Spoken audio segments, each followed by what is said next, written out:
welcome to the RYDER Projects. This evening we are having an in-conversation event on the occasion of our sole exhibition, Dear Shareholder, by artist Fabio Lattanzi Antinori. My main interest was in understanding notions of belief. So purely I wanted to understand what was actually important in our society, and it was actually transmitted as a notion of value. And I happened to go towards money, because I thought that money had like such a concentration of power and exerts fascination on the majority of us. And what was interesting me was like this idea of potentially finding a level of belief behind the value of currency, of money. And the way that I wanted to do it is because I kind of had this feeling that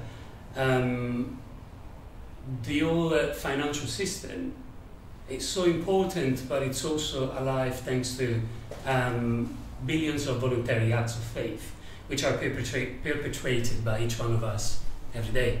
So it's not on computers, what you're saying, isn't it? Yeah. But also it's something, I think, deeper, isn't it?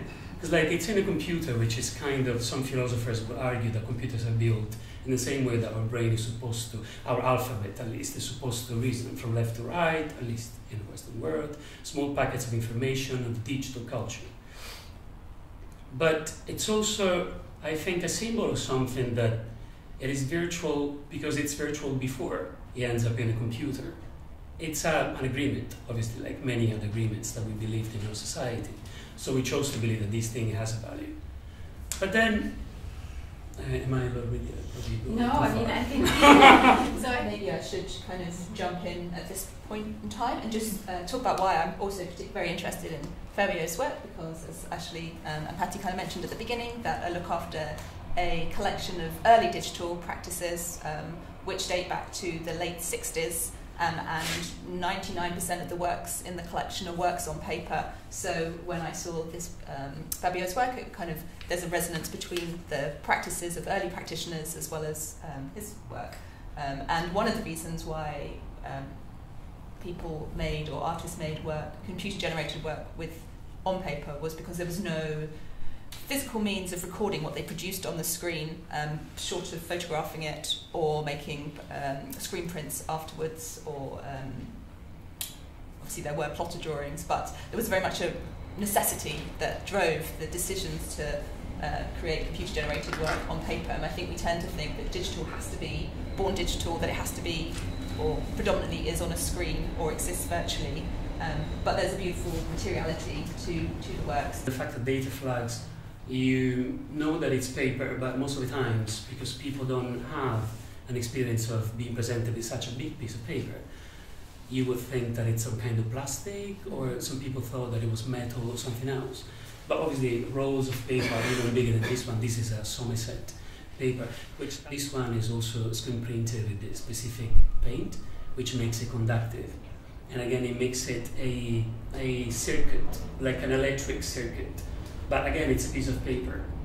And there is no electronics inside the paper. They are hidden, obviously, in the smoking mirrors behind the pelmet on top.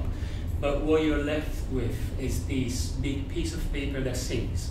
Now, from the culture that I come from, and perhaps some of you come from, I was born in Italy, there is a way of saying that says that if something is real, it sings. And the only thing that sings is paper. It says carta canta, which is a reference to money.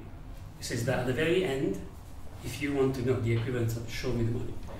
And this is a piece of paper that sings, which I thought this is the best, way to create this, to convey this metaphor of an instrument that we made become like a tool of revelation.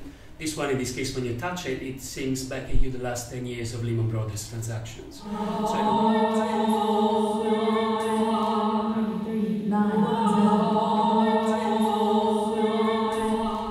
were told, reading in the newspapers, that like somebody, like a young guy, was trading from the living room of his parents recently, was one of the culprits.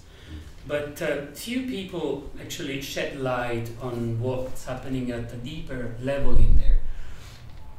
and you have like on your right and left some artworks inspired by these anomalies, and they're using data taken from Nanex. Eric Hansader is an amazing guy who's basically scavenging the market, trying to find out what happens, and when he finds something that it's an anomaly, because they don't know what it is, and you might have heard this perhaps on some TED Talks and on the radio, they don't know what it is, what it does, so they take a screenshot of what they see in the market, and they put it out there saying, if you know what these things are, please get in touch, because we need to find out. And because they need to refer to them, they give them a name, and they give them a name based on what they look like, which is amazing if you think about it, because it's been like that ever since. No, you don't know what, like, we call people names based on their aspects, we call things names based on what they look like. It's also the fact that computers are conducting the majority of trades. So, but all of this is also quite invisible, which I found, but it's not something that you hear a lot in the media, in the news every day. That's why I found it so fascinating.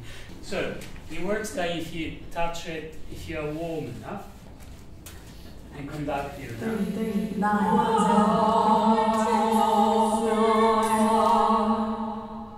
And so I will say, like, you touch it 5 times and it will give you 1.4 the price at the beginning of the market, at the end of the market, the lowest, the highest, and the volume trade. So there are 5 data sets that make up for a financial day. Are these actual live streams or are these recorded? No, these are historical price data from the New York Stock Exchange belonging to one of the companies of Lehman Brothers. And they go from 15th September 1997 to 15th September 2008, which is the day that the company filed bankruptcy. Everything has a Nasdaq chart, so not just human beings, but also the stock exchange, the bottle, provided you know when it was created and what latitude and longitude they were. And I'm using these data now to deal with this idea of relating to the future. So how can we define future? What is a scientific approach to future, I don't want to say divination, but future understanding or future prediction? And what is a non-scientific? Because many, the scientists, actually not the scientists, but the data analysts wouldn't necessarily agree that financial astrologer is a scientist who proceeds with like scientific methods and approaches to generate this data. He might have a different opinion, so yeah. I don't know if there's anything else you wanted to add. No, I feel like ending on the future seems quite a point.